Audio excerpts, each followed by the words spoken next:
Hello to all my friends and family, and welcome to Jim's 5am Club. It's a beautiful summer's day. It's quiet. As you can see, we're almost at high tide and the water is flat. It's just glorious. A little bit of cloud about, but I think summer 2020 or 2021 actually is characterised by cloud and overcast conditions, but we'll get through the day and see where it leads us.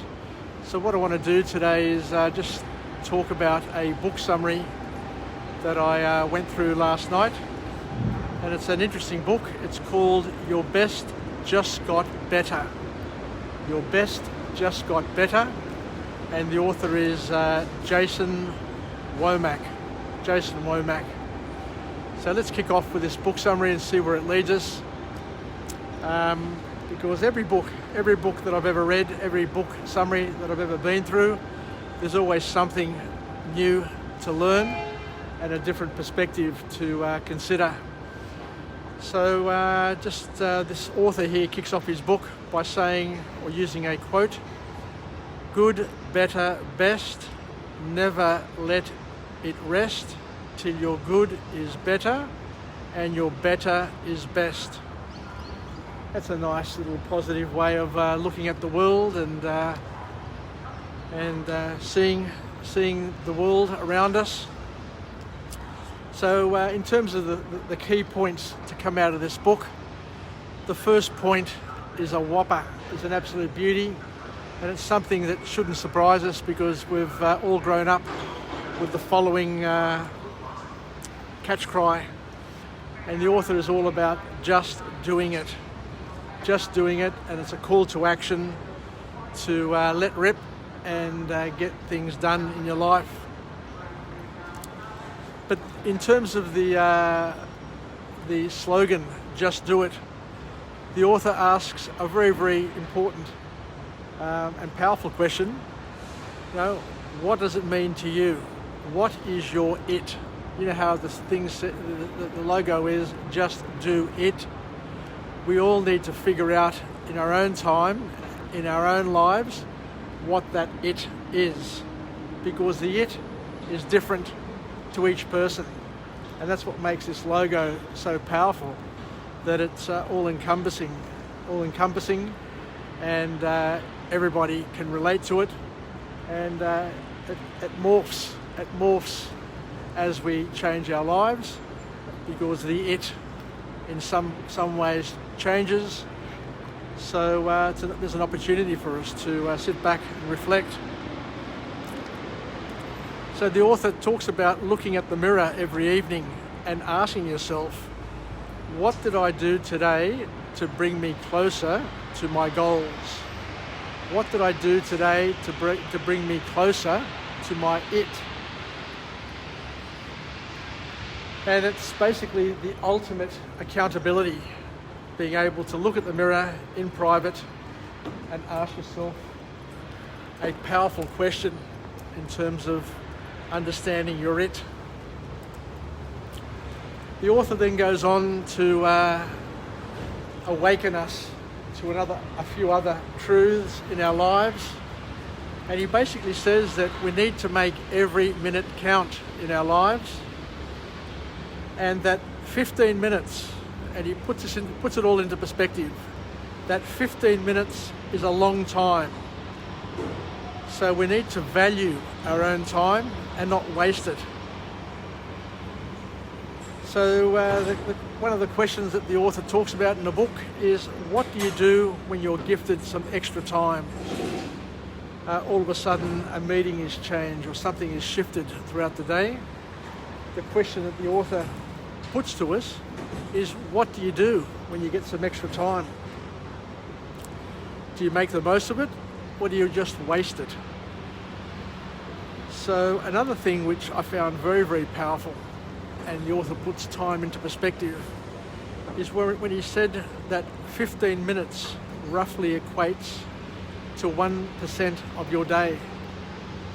So if you're a 1%er, if you're trying to improve your life in increments, then the author basically says what we need to do is to look at those 15-minute increments, 15-minute time slots in our life, because they represent 1% of your total day, and to see what you can do to fill in those 1% and make the most of it, because that will improve your day potentially by 1%. But you also need to be aware that that 15-minute time slot is also a candidate for wasted time, or a candidate for other people taking hold of that time and using it for their benefit. So be careful that you keep track, or at least be aware that 15 minutes in your life is a long period of time and represents 1% of your day.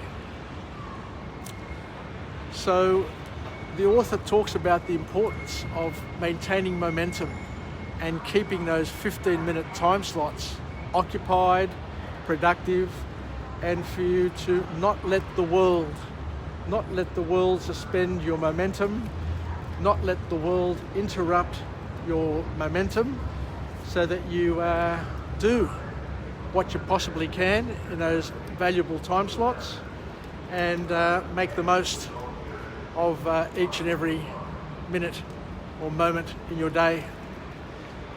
The author then talks about a technique to help you stay motivated and to stay time focused. They talk about the importance of writing down "so that" statements. So an example of a "so that" statement that helps maintain motivation and keep us focused and keeps us on track, so we're not wasting valuable time throughout the day, is the following. Here's an example of a "so that" statement. I work extra shifts so that I can invest twice as much and retire at whatever age you want to retire.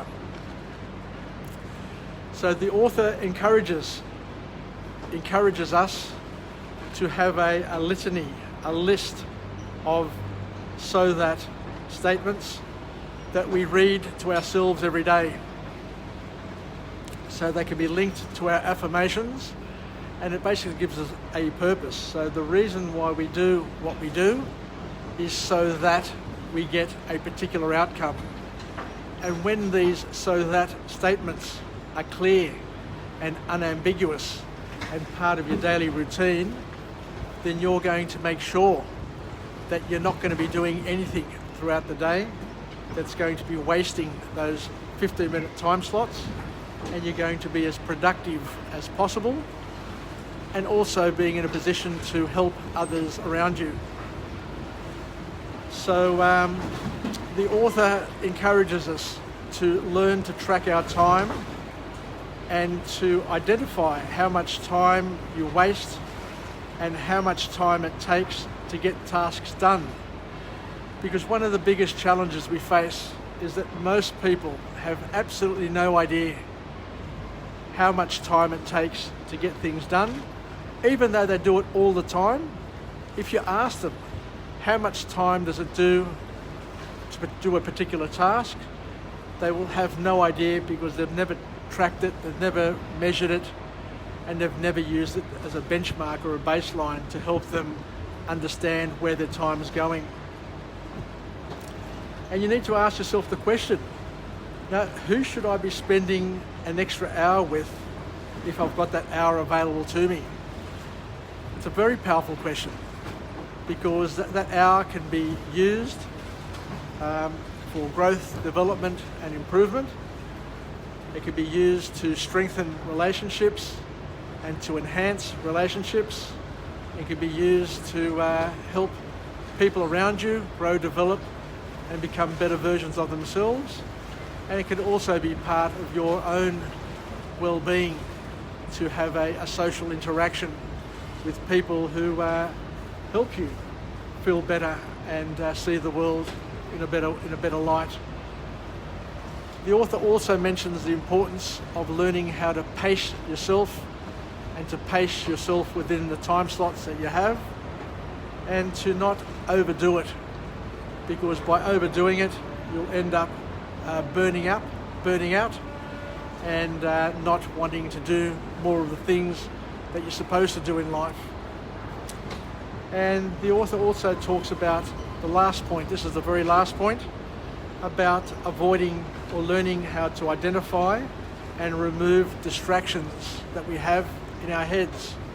And one technique to do that is to write down a lot of the things that we have, and there's a technique called rapid writing, where you just write down all the things that are going through your head, put it onto paper, and once you put it onto paper, then you can either screw it up and throw it in the bin, you can burn it, or you can go through and reflect on some of those items and prioritise them and determine whether or not you're going to do something about it or not do something about it, and that way you get it out of your head and out of your it becomes less of a distraction.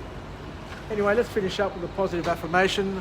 I'm alive, I'm well, and I feel absolutely great. To my friends and family, stay connected, stay relevant, stay reasonable, and thank you once again for joining me. And let's try and make the most of some of the learnings from this book, Your Best Just Got Better by Jason Womack, and to understand that life is all about doing things. So let's just do it. Understand what your it is and to make the most of every minute, and to understand that 15 minutes is a long time, and that 15 minutes represent 1% of your day. So learn to make the most of those 15-minute time slots. And I look forward to catching up with you again from a different location with a different message. And until we chat again, Yassas, Filakia from Jim's 5am Club, and we'll talk again. Thank you. Bye for now.